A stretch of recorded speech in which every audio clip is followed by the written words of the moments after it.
Shalom saudara-saudara dikasih Tuhan. Sungguh suatu sukacita malam hari ini kita boleh kembali ikuti persekutuan doa. Mari kita mengawalinya dengan bersama teduh.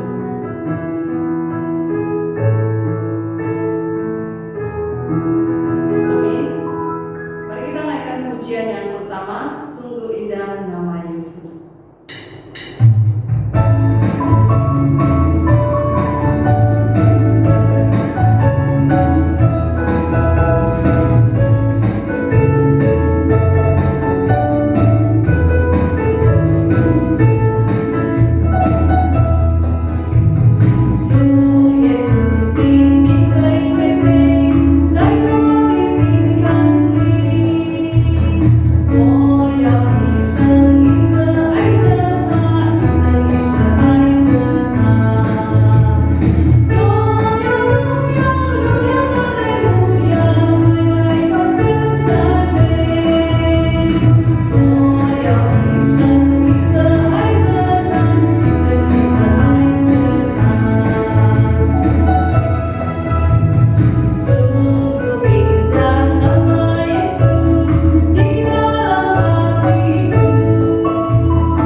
Tuhan, terima kasih kami masih diberikan kesempatan untuk mendengarkan firman-Mu. Pimpin waktu ini, pimpin setiap kami, dan kami menyerahkan waktu pemberitaan firman ini ke dalam tangan-Mu, Allah yang berkuasa, Allah yang menjaga, dan Allah yang melindungi kami senantiasa. Di dalam nama Tuhan Yesus kami berdoa, kami bersyukur.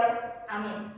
Saudara, hari Minggu kita sudah membahas tentang kisah cintanya Simson dan Delila. Hari ini kita akan belajar memetik sebuah makna dan memetik sebuah pembelajaran dari kisah kematian Simson sang Nazir Allah. Mari sama-sama membuka dalam Hakim-Hakim 16 ayat 23 sampai 30.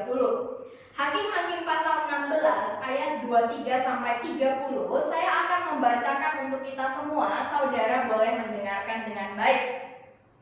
Judulnya adalah Simson mati.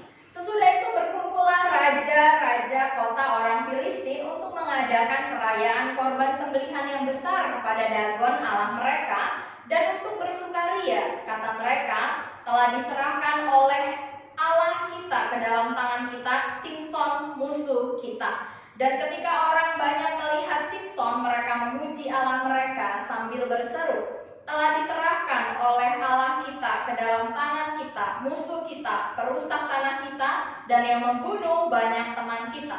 Ketika hati mereka riang gembira, berkatalah mereka, panggillah Simson untuk melawak bagi kita. Simson dipanggil dari penjara, lalu ia melawak dan di depan mereka. Kemudian mereka menyuruh dia berdiri di antara tiang-tiang.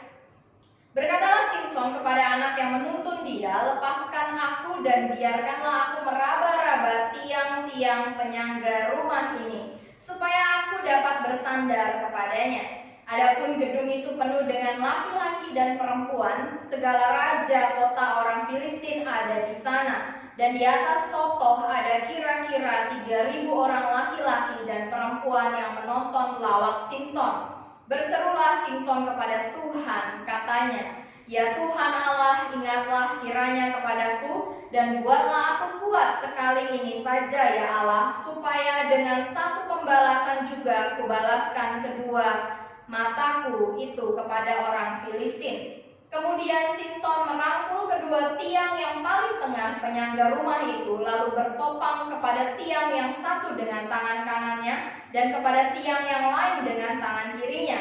Berkatalah Simson, biarlah kiranya aku mati bersama-sama orang Filistin ini. Lalu membungkuklah ia sekuat-kuatnya, maka rubuhlah rumah itu menimpa raja-raja kota itu dan seluruh orang banyak yang ada di dalamnya. Yang mati dibunuhnya pada waktu matinya itu lebih banyak daripada yang dibunuhnya pada waktu hidupnya. Saudara, demikian jauh pembacaan firman Tuhan hari ini, tetapi demikian juga seru bagaimana kita menyaksikan kisah yang sudah sangat familiar di dalam hidup kita ini. Kisah Simpson, kisah yang sangat kita kenal, kita tahu, bahkan kita sudah mendengar ini sejak lama. Tetapi saudara, ini tidak membuat kita berhenti untuk belajar dari kisah ini tentang bagaimana sikap hidup kita sebagai orang percaya. Saudara, sebelum sama-sama kita membahas perikop dan belajar perikop ini, saya ingin bertanya kepada saudara. Saudara pernah gak melihat tokoh superhero yang ini ya, yang tampil di samping ini? Ya, ini adalah Kapten Amerika. Beberapa dari kita mungkin ada yang tahu, dan saya rasa mungkin semua dari kita mungkin pernah melihat sosok Kapten Amerika ini, entah di poster film atau di bioskop ya. Seringkali poster Kapten Amerika ini muncul. Saudara, izinkan saya bertanya, kita bermain tebak-tebakan ya. Kira-kira saudara, apa sih yang menjadi sumber kekuatan dari Kapten Amerika ini ya? Kira-kira apakah sumber kekuatannya ini ada di tamengnya? Ya, saudara, itu yang dibawa Kapten Amerika adalah tameng ya. Tameng yang bisa membuat musuh itu KO ya. Mungkin ibu-ibu di rumah sering salah sangka gitu ya, atau sering mengira kok kayak kuali ya bentuk tamengnya gitu ya. Nah, itu bukan kuali ya Bapak Ibu, itu adalah tamengnya Kapten Amerika. Tameng ini mampu membuat musuh KO, sama seperti kuali di rumah juga bisa membuat orang KO ya kalau dihantamkan gitu ya. Nah saudara, Kapten Amerika ini sumber kekuatannya di mana sih? Ada yang berpikir mungkin bajunya yang memberikan dia kekuatan. Ada juga mungkin yang berpikir, oh tamengnya lah yang membuat dia kuat. Nah jadi saudara, kalau kita berpikir demikian, berarti kalau suatu hari, suatu ketika di dalam filmnya, si Kapten Amerika ini tidak membawa tamengnya dan dia tidak memakai bajunya, dia menggunakan baju biasa, berarti kita dapat menjelaskan bahwa dia nggak punya kekuatan lagi, karena sumber kekuatannya ada di baju dan tamengnya. Tetapi apakah demikian? Ternyata tidak Bapak Ibu ya. Ternyata tidak, berarti ada sumber kekuatan lain dari Kapten Amerika. Kostum dan tamengnya bukanlah sumber kekuatan yang utama. Nanti kita lihat apa sumber kekuatan dari Kapten Amerika. Lalu, yang ini ya satu lagi ini juga sangat familiar ya dengan kita ya. Ada mainan anak-anak bentuknya Spider-Man ya. Ada juga hadiah dari Ciki-Ciki bentuknya Spider-Man ya. Sering banget kita lihat karena ini salah satu tokoh superhero yang sudah cukup lama ya. Nah saudara, ketika kita melihat Spider-Man, saya mau tanya lagi, kira-kira apa sih yang menjadi sumber kekuatan dari Spider-Man ini? Mungkin ada juga yang mengatakan, oh ini tuh karena kostumnya, makanya dia kuat gitu ya. Bisa terbang dari gedung satu ke gedung yang lain hanya menggunakan jaring laba-laba yang bisa keluar dari tangannya seperti itu ya. Nah, berarti kalau kita berpikir kostumnya yang membuat dia kuat, suatu saat dia tidak pakai kostumnya, dia pakai baju biasa, apakah dia tetap kuat? Tentu tidak, karena kita berpikir sumber kekuatan dari Spider-Man ini adalah kostumnya. Nah saudara, ternyata baik Spider-Man ataupun Kapten Amerika, kekuatannya bukanlah di kostumnya atau tamengnya. Kalau Kapten Amerika, ternyata sumber kekuatannya itu adalah dari Super Soldier Serum. Nah jadi serum inilah yang membuat Kapten Amerika ini baik pakai kostum atau pakai baju biasa, baik dia punya tameng atau enggak, dia tetap punya kekuatan. Demikian juga dengan Spider-Man Bapak Ibu. Ternyata sumber kekuatan dari Spider-Man adalah ketika terjadi peristiwa dia ini disengat oleh laba-laba, dan hasil dari sengatan laba-laba ini memberikan dia kekuatan yang luar biasa.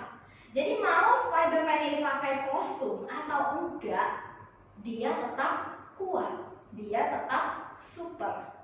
Nah saudara, di dalam kitab Hakim-Hakim banyak juga kita akan melihat cara berpikir yang salah dari musuh-musuh bangsa Israel. Saudara, pada zaman Hakim-Hakim itu bangsa Israel sudah masuk ke Kanaan. Dan ketika mereka menduduki Kanaan, banyak bangsa-bangsa lain di sekitar Kanaan itu yang mencoba untuk menghabisi orang Israel. Mereka ingin menghabisi orang Israel supaya tanah Kanaan ini bisa menjadi milik mereka.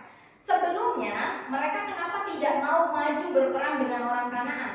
Karena orang Kanaan ini terkenal sebagai bangsa yang kuat, bangsa yang tingginya lebih dari manusia biasa. Mereka tidak berani menyerang orang Kanaan.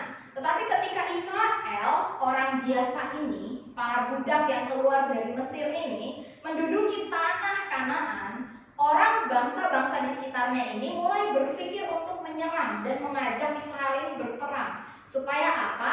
Supaya mereka bisa menduduki tanah Kanaan.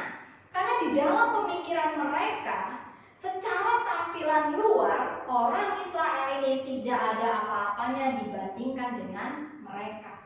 Nah saudara, maka dari itu kitab Hakim-Hakim dimulai pada masa ketika Yosua mati. Ketika Yosua mati, mereka kehilangan pemimpin yang selalu memimpin mereka di dalam peperangan. Mereka memohon kepada Tuhan untuk mengangkat pemimpin, yaitu diangkatlah hakim Israel. Dari seluruh kitab Hakim-Hakim kita mendapatkan ada 13 hakim Israel. Nah saudara, sorry itu tolaknya saya ketulis 2 kali, tidak apa-apa ya. Nah saudara, dari ke-12 hakim yang saya tampilkan di layar ini, ada satu hakim yang paling kuat dan paling ditakuti oleh orang yang menjadi musuh bangsa Israel, yaitu adalah Simson. Saudara, Alkitab menjelaskan dengan sangat detail dan jelas bagaimana hakim-hakim yang lain itu tidak ditakuti oleh bangsa yang lain ya. Seperti Otniel sampai ke Abdon, mereka memang diangkat oleh Tuhan menjadi hakim bagi orang Israel, dan Tuhan menyertai mereka. Nah, tetapi kita lihat bagaimana sekalipun Tuhan menyertai mereka, yang menjadi musuh mereka itu tidak takut terhadap mereka. Tidak ada dituliskan di dalam Alkitab bahwa selain Simson ada hakim lain yang membuat musuh itu gemetar. Hanya Simson yang dijelaskan di dalam Alkitab bahwa dia membuat satu suku bangsa yang besar, yaitu bangsa Filistin, takut kepada Israel. Dan saudara, Simson ini adalah hakim terakhir dari Israel. Dan dialah satu-satunya hakim yang ditakuti oleh orang Filistin. Dialah satu-satunya hakim dengan kekuatan yang begitu luar biasa, membuat bangsa Filistin ini tidak berani menyerang bangsa Israel. Saudara, maka dari itu kenapa kita melihat sampai raja dari kota Filistin ini mau repot-repot membujuk Delila untuk memberitahu gitu kekuatannya Simson ini sumbernya dari mana. Dikarenakan Simson ini begitu kuat dan mereka merasa tidak bisa menghadapi orang Israel ketika Simson masih hidup. Ini yang ada di dalam pemikiran orang Filistin. Mereka berpikir jika Simson ini mati, maka mereka bisa menduduki Kanaan, mereka bisa mengalahkan orang Israel. Jadi yang ditakuti oleh orang Filistin ini bukanlah Allahnya orang Israel, tetapi Simson sebagai hakim Israel. Nah saudara, sampai di sini kita melihat ya bahwa orang Filistin gagal fokus di dalam melihat.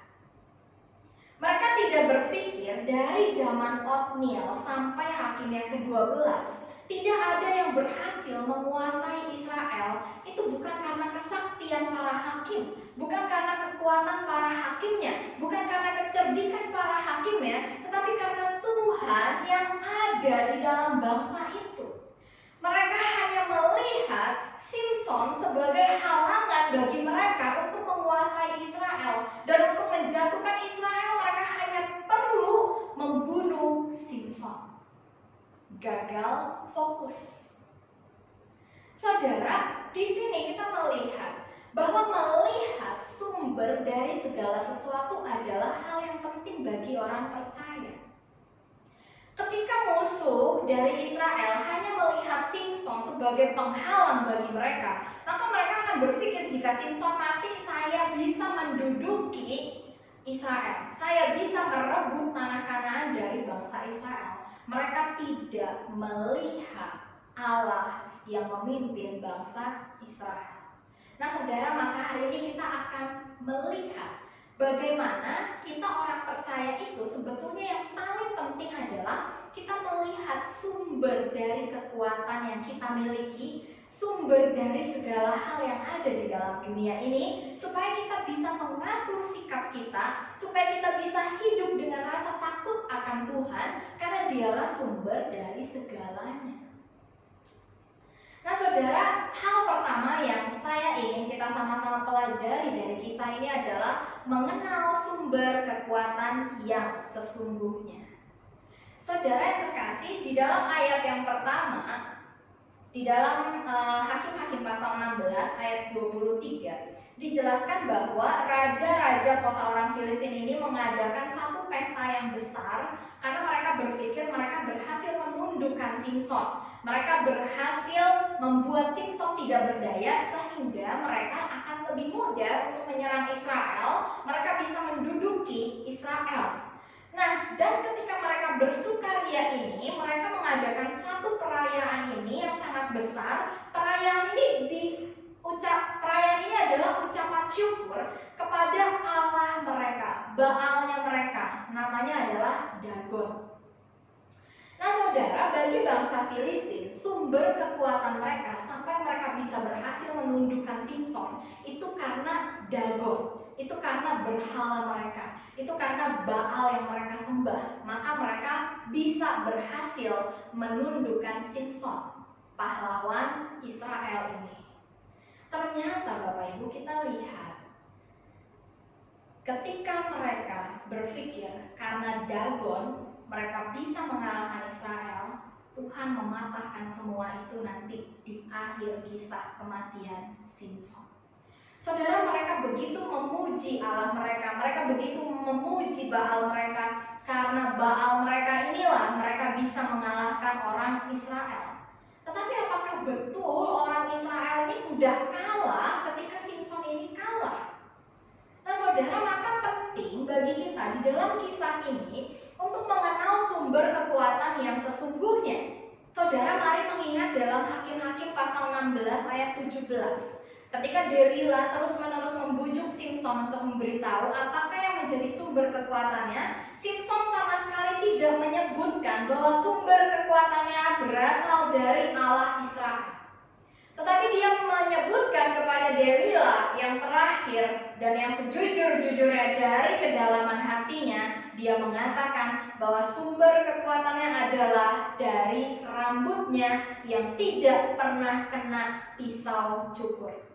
Nah saudara yang terkasih dalam Tuhan, apakah betul sebetulnya kekuatan Simson itu berasal dari rambutnya? Tidak.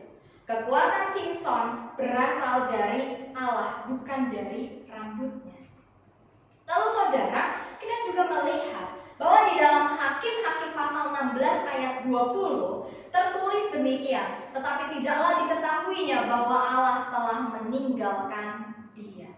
Berarti Simson ini tidak memiliki kesadaran Bapak Ibu tentang Allah yang adalah sumber kekuatan yang selalu bersama-sama dengan dia. Sehingga ketika dia rambutnya sudah dipotong pun, dia tidak sadar bahwa Allah telah meninggalkan dia.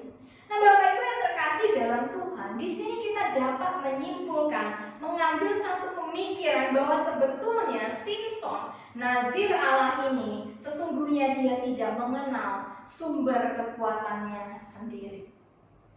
Saudara yang terkasih dalam Tuhan, sekarang kita akan melihat apakah orang Filistin juga tahu sumber kekuatan Simson. Saudara, ketika orang Filistin berhasil menundukkan Simson, mencungkil kedua matanya, mereka berpikir mereka sudah berhasil. Tetapi mereka lupa bahwa yang menjadikan bangsa Israel kuat dan tidak terkalahkan itu bukanlah Simson. tetapi Allah sang sumber kekuatan bangsa Israel.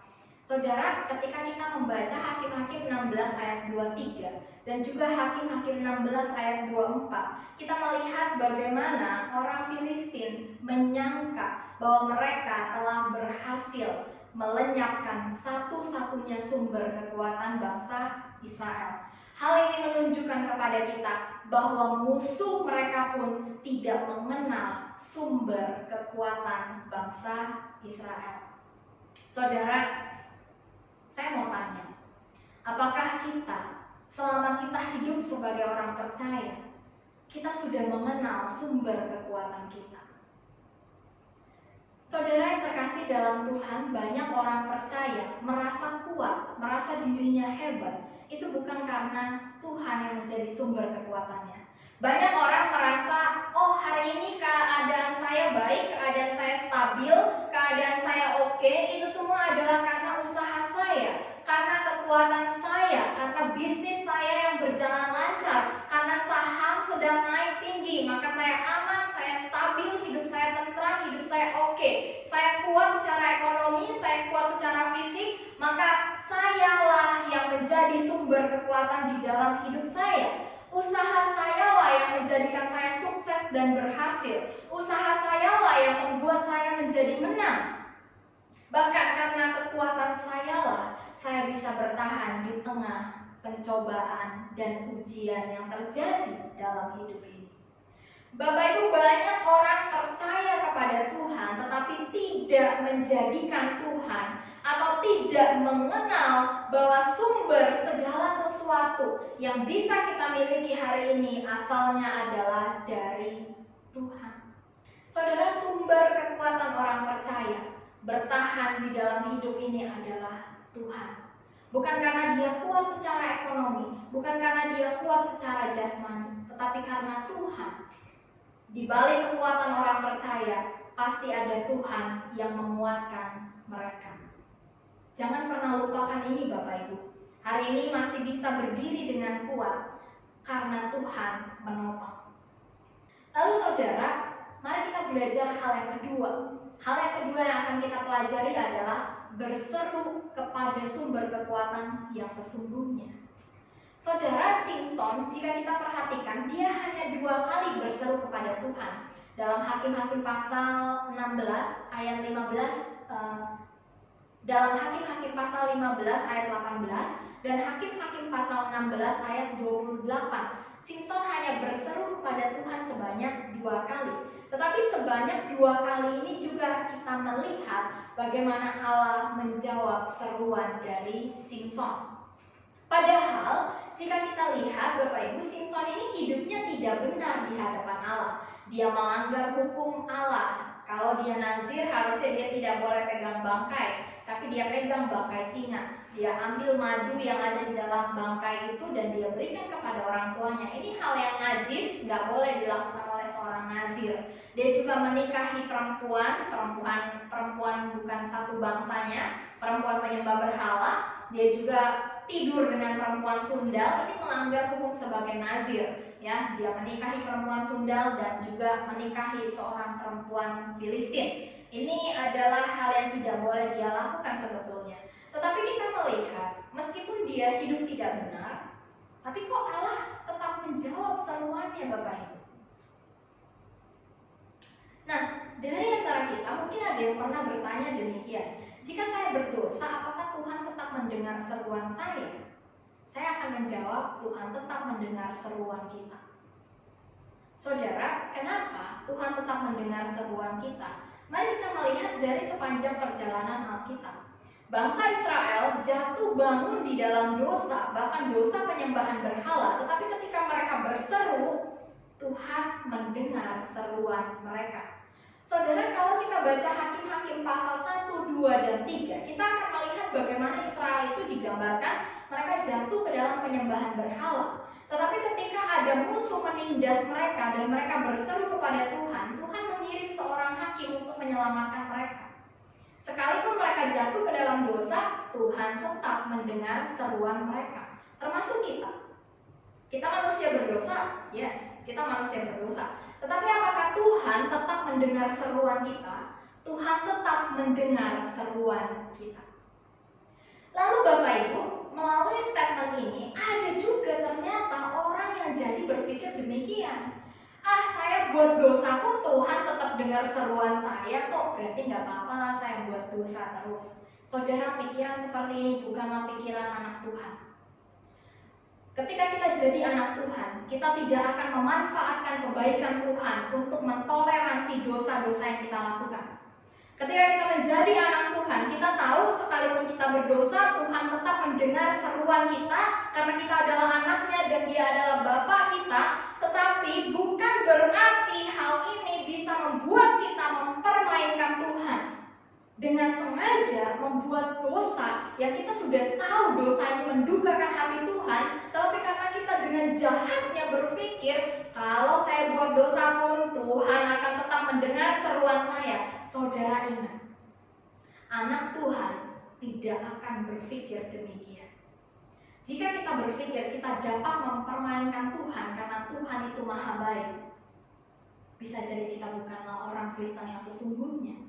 Karena orang Kristen yang sejati, dia tidak pernah berpikir demikian. Saudara, Paulus pernah menuliskan bahwa karena kasih karunia Allah begitu besar, itu tidak seharusnya membuat kita bisa bermain-main dengan dosa. Karena ketika kita tahu kita yang berdosa sudah ditebus, sudah dikasihi, maka ketika kita tahu penebusan itu sangat mahal, harganya dibayar oleh Kristus, kita akan melalui sikap hidup kita menjauhi apa yang sudah ditebus oleh Kristus. Kristus menebus kita dari dosa, maka seharusnya karena kasih karunia yang menebus kita ini, itu tidak membuat kita menjadi cinta dosa. Itu membuat kita hidup menjauhi dosa. Nah, jadi saudara, bukan karena Tuhan tetap mendengar kita walaupun kita berdosa, kita jadi berpikir licik. Kita jadi berpikir kita mau memanfaatkan kebaikan Tuhan. Ingat, pemikiran demikian bukanlah pemikiran dari anak Tuhan. Saudara yang terkasih, Tuhan ingin agar setiap umatnya berseru kepadanya apapun kondisinya. Waktu kita tahu kita jatuh ke dalam dosa, jangan sampai dosa itu mengintimidasi kita sehingga kita tidak berani berseru kepada Tuhan. Tuhan menerima kita orang berdosa, tetapi ingat, Tuhan juga tidak mau dipermainkan oleh kita. Mari berseru kepada Tuhan. Walaupun kita adalah orang berdosa, mari minta ampun kepadanya dan Dia akan mendengar seruan kita. Nah, saudara yang terkasih dalam Tuhan, Tuhan mendengar seruan kita. Berseru kepada Tuhan itu karena kita mengakui bahwa kita percaya kepada Tuhan dan hanya Tuhan yang mampu menolong kita. Itulah makanya kenapa kita berseru kepada Tuhan, bukan kepada yang lain. Kita tidak berseru kepada Baal, kita tidak berseru kepada dewa-dewa, tetapi kita berseru kepada Tuhan Yesus karena kita percaya hanya Dia yang akan memberikan kita pertolongan. Berseru kepada Tuhan juga artinya kita setuju dengan jawaban Tuhan. Kita setuju bahwa ketika saya berseru kepada Tuhan, di dalamnya ada berserah. Di dalamnya ada berserah, saya menyerahkan segalanya kepada Tuhan. Biar Tuhan yang mengatur, biar Tuhan yang mewujudkan. Jawaban doa ada 3. Jangan hanya senang ketika Tuhan jawab iya terhadap doa kita, tetapi ketika Tuhan jawab tunggu, Tuhan jawab tidak. Ketiga jawaban ini harusnya membuat kita tetap bersuka cita, karena kita tahu Dia yang maha tahu, Dia tahu apa yang terbaik bagi kita. Saat kita berseru kepada Tuhan, Dia menjawab kita sesuai dengan waktunya dan caranya. Maka berserulah kepadanya, jangan berseru kepada yang lain. Karena ketika kita anak Tuhan, kita berseru kepada yang lain, maka artinya kita sedang tidak percaya bahwa hanya Tuhan Yesus yang mampu menolong kita. Nah, saudara yang terkasih dalam Tuhan, 2 hal ini yang kita pelajari, yaitu kenallah sumber kekuatan yang sesungguhnya, bahwa hanya Tuhan Yesuslah sumber kekuatan kita. Di saat kita berduka, di saat kita bersedih, di saat kesulitan hidup terus-menerus menghimpit kita, kenallah bahwa ada satu sumber kekuatan yang dapat kita percaya, yaitu Tuhan Yesus. Ketika kita mengenal Dia sebagai satu-satunya sumber kekuatan kita, maka berserulah kepada Dia, sumber kekuatan kita yang sesungguhnya. Jangan berseru kepada yang lain, jangan takut. Kita tidak mau berseru kepada Tuhan karena kita berdosa. Bapak Ibu, Tuhan Yesus menerima kita orang-orang berdosa. Maka datanglah kepadanya, berserulah kepadanya. Tetapi jangan sekali-kali kita berpikir dapat mempermainkan kebaikan Tuhan. Mari kita berdoa. Saudara yang terkasih, mari kita sama-sama menundukkan kepala kita berdoa. Mari kita sama-sama mohon Tuhan untuk boleh memberikan pembaharuan di dalam hati dan pikiran kita. Mari kita sama-sama berdoa. Bapa, terima kasih jika hari ini kami boleh belajar dari kebenaran firman-Mu. Ajarilah kami untuk mengenal Engkau sebagai satu-satunya sumber kekuatan di dalam hidup kami. Ajarlah kami untuk menyadari bahwa hingga hari ini, dalam segala keberadaan kami, Engkaulah yang menopang dan menguatkan kami. Ajarilah kami ya Bapa untuk selalu berseru kepadamu, menjadikan Engkau satu-satunya Tuhan di dalam kehidupan kami, dan percaya kepadamu bahwa sumber pertolongan kami datangnya daripada Tuhan. Tuhan pimpin setiap jemaat-Mu di dalam segala kesulitan hidup yang sedang mereka alami, segala hal yang mereka rindukan, segala kondisi hidup mereka hari ini Tuhan. Biarlah mereka boleh mengenal Engkau sebagai juru selamat dan sumber kekuatan bagi mereka. Biarlah mereka juga boleh hanya berseru kepada Engkau sebagai Allah yang hidup. Terima kasih Bapa dalam surga, dalam nama Tuhan Yesus kami berdoa, kami bersyukur. Amin. Sebelum kita masuk ke pokok-pokok doa, mari kita menaikkan pujian yang kedua, Arti Hidupku.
agar presiden dan seluruh pemerintahan dapat bekerja dengan jujur dan mengutamakan kesejahteraan rakyat. Yang kedua, kita doakan agar penyaluran vaksin COVID dapat berjalan lancar sehingga virus COVID-19 dapat segera teratasi. Yang ketiga, kita doakan untuk kestabilan perekonomian di Indonesia. Mari kita bersatu dalam doa. Bapa Surgawi, Tuhan yang mengasihi bangsa dan negara Indonesia, saat ini kami datang ke hadapan-Mu, kami mendoakan Presiden dan pemerintahan kami. Tuhan tolong supaya para pejabat pemerintahan Tuhan berikan hati yang terbeban untuk melayani rakyat dengan sepenuh hati dan mengutamakan kesejahteraan rakyat di atas kepentingan pribadi dan golongan. Kami juga berdoa ya Tuhan untuk penyaluran vaksin COVID-19 ini kiranya boleh berjalan dengan lancar sehingga pandemi ini boleh segera teratasi. Kami juga berdoa ya Tuhan untuk perekonomian Indonesia kiranya boleh tetap stabil dan kiranya Tuhan memberi hikmat kepada pemerintah untuk mengupayakan hal-hal yang baik sehingga rakyat boleh semakin sejahtera. Terpuji nama Tuhan, kami sekali lagi menyerahkan bangsa dan negara kami ini. Dalam nama Tuhan Yesus kami berdoa. Amin. Selanjutnya kita mau berdoa bagi gereja. Pertama kita doakan agar ibadah online GMI Titus terus dapat memberkati banyak jiwa. Yang kedua kita doakan agar majelis GMI Titus makin sehati dalam melayani Tuhan. Yang ketiga kita doakan seluruh hamba Tuhan yang melayani di GMI Titus, yaitu Boksu, Wirawarto, dan Contal Tea. Mari kita bersatu dalam doa. Bapa di surga, saat ini kami mau berdoa untuk gereja kami, GMI Titus. Kami berdoa Tuhan, kiranya di masa pandemi ini, di mana ibadah masih secara online, namun kami berdoa kiranya Tuhan campur tangan sehingga ibadah online ini boleh memberkati banyak jiwa. Biar Tuhan tolong juga setiap jemaat boleh disiplin di dalam mengikuti setiap ibadah. Kami juga berdoa ya Tuhan untuk para majelis, kiranya boleh tetap sehati dan bekerja sama untuk mengembangkan pelayanan di GMI Titus. Kami juga berdoa Tuhan untuk Subira dan Contote yang melayani di GMI Titus, Tuhan senantiasa berkati dengan kesehatan, semangat pelayanan, dan juga tentunya boleh bekerja sama dengan baik. Terpujilah nama Tuhan dan nama Yesus kami berdoa. Amin. Selanjutnya kita mau berdoa untuk Metodis 11. Pertama kita doakan kepala sekolah, guru, staf, dan seluruh pekerja Metodis 11 agar terhindar dari bahaya COVID-19. Yang kedua, kita doakan agar rencana pembelajaran tatap muka dapat segera terlaksana. Yang ketiga, kita doakan kerjasama orang tua, guru, dan siswa selama belajar online kiranya boleh berjalan dengan baik. Mari kita bersatu dalam doa. Bapa di surga, saat ini kami mau berdoa untuk sekolah Metodis 11. Ya Tuhan, di masa pandemi ini kami berdoa kiranya Tuhan boleh memberkati, melindungi baik kepala sekolah, guru, staf, dan semua pegawai pekerja Metodis 11. Tuhan jauhkan dari bahaya pandemi COVID-19. Tuhan juga berikan kesatuan hati dan semangat melayani di dunia pendidikan dan mulai terus memberikan kontribusi yang terbaik. Kami juga berdoa ya Tuhan untuk setiap orang tua yang harus mendampingi anak-anak belajar, Tuhan juga berikan semangat. Kami berdoa juga untuk anak murid kami, kiranya juga boleh tetap berdisiplin dalam pembelajaran online ini. Kami serahkan setiap pergumulan dari sekolah Metodis 11 dalam tangan pengasihan Tuhan. Tuhan yang lebih tahu, Tuhan yang lebih mengerti. Dalam nama Tuhan Yesus kami berdoa. Amin. Selanjutnya kita mau berdoa bagi jemaat lansia GMI Titus. Kita berdoa bagi Ai Lai Kim, Ai Lai Xuan, Ai Huang Ching I, Mama Rafe, Aceh Hok Chai, Mama saya sendiri, dan Mama Jilitin. Kiranya Tuhan memberikan kekuatan dan sukacita selalu kepada setiap jemaat lansia. Mari kita bersatu dalam doa. Bapa Surgawi, sekali lagi kami datang ke hadapan Tuhan. Kami menyerahkan setiap jemaat lansia gereja kami ke dalam tangan pengasihan Tuhan. Biar Tuhan yang senantiasa memberikan mereka sukacita, kesehatan di usia tua mereka ya Tuhan. Biar mereka boleh bersukacita menikmati hari-hari hidup mereka dan Tuhan boleh mendekatkan diri kepada Tuhan juga. Kami serahkan Ai Lai Kim, Ai Lai Xuan, Ai Huang Ching I, Mama Rafe, Mama saya sendiri, Mama Liting, Aceh Hok Chai, dan tangan kasih Tuhan. Dengarkanlah doa kami Tuhan, dan nama Yesus kami berdoa. Amin. Saat ini kita mau doa khusus bagi jemaat GMI Titus. Pertama, kita doakan saudara Wilis untuk pekerjaan di tempat yang baru agar diberikan kelancaran selalu. Yang kedua, kita berdoa bagi setiap jemaat yang masih membutuhkan pekerjaan, biar Tuhan bukakan jalan. Yang ketiga, kita doakan jemaat yang ingin mengikut Tuhan Yesus namun belum direstui orang tua, jemaat yang ingin dibaptis, jemaat yang mengalami kekeringan rohani, agar Tuhan melawat dan menguatkan mereka. Mari kita bersatu dalam doa. Bapa di surga, saat ini kami mau khusus berdoa untuk jemaat GKI Titus. Kami berdoa bagi saudara Wilis yang sudah pindah pekerjaan Tuhan. Bila dalam pekerjaannya ini Tuhan juga senantiasa memberikan kelancaran, menjauhkan hal-hal yang tidak baik, dan memberikan senantiasa semangat. Kami juga berdoa bagi setiap jemaat yang belum mendapatkan pekerjaan dan sedang mencari pekerjaan, kiranya Tuhan juga buka jalan dan berbelas kasihan. Kami juga berdoa ya Tuhan untuk jemaat yang mengalami kekeringan rohani, untuk jemaat yang ingin mengikut Tuhan namun belum direstui orang tua. Biar setiap pergumulan dan juga keadaan yang tidak menyenangkan dan tidak nyaman ini Tuhan yang lebih mengetahui, dan Tuhan yang boleh buka jalan, Tuhan yang menguatkan. Terima kasih Tuhan, dalam nama Yesus kami berdoa, amin. Saat ini kami mau berdoa bagi anggota keluarga jemaat yang sakit. Pertama kita berdoa bagi Bapak Petrus, Bapak Yao Choi, Bapak dari Saudara Wilis, Mama Selvia, Aceh Ameng dan Aceh Ameng, Mama dari Bok Suwira, Papa dan Mama dari Miss Reni, dan juga untuk adik saya Rustam sekeluarga. Dan doakan untuk iman percaya dan kesehatan mereka, biar Tuhan terus menguatkan dan menumbuhkan iman mereka. Mari kita bersatu dalam doa.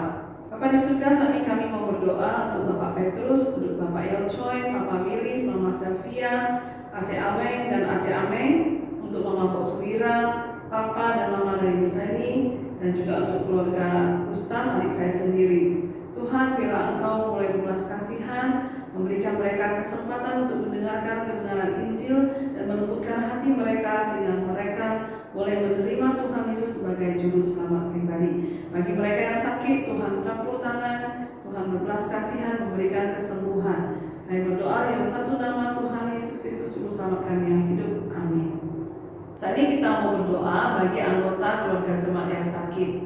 Kita berdoa untuk saudara Suhatiman sakit diabetes, untuk Aime Hua Marenda untuk pembengkakan di perut, dan untuk saudari Nini, kakak dari saudari IT, untuk proses kemoterapinya. Kita doakan agar Tuhan memberikan kesembuhan dan terus menguatkan iman mereka. Mari kita bersatu dalam doa. Bapa di surga, saat ini kami khusus berdoa untuk saudara Suhatiman.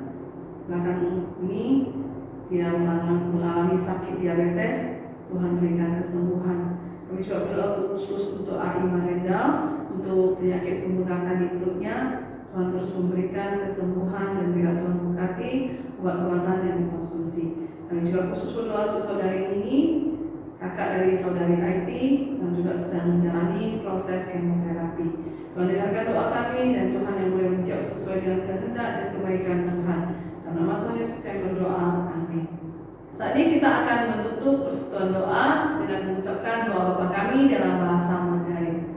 主祷文，我们在天上的父，愿人都尊父的名为圣，愿父的国降临，愿父的旨意行在地上，如同行在天上。我们日用的饮食，今日赐给我们，赦免我们的罪，如同我们赦免得罪我们的人，不叫我们遇见试探，拯救我们脱离凶恶。因为国度、权柄、荣耀全是父的，直到永远。阿门。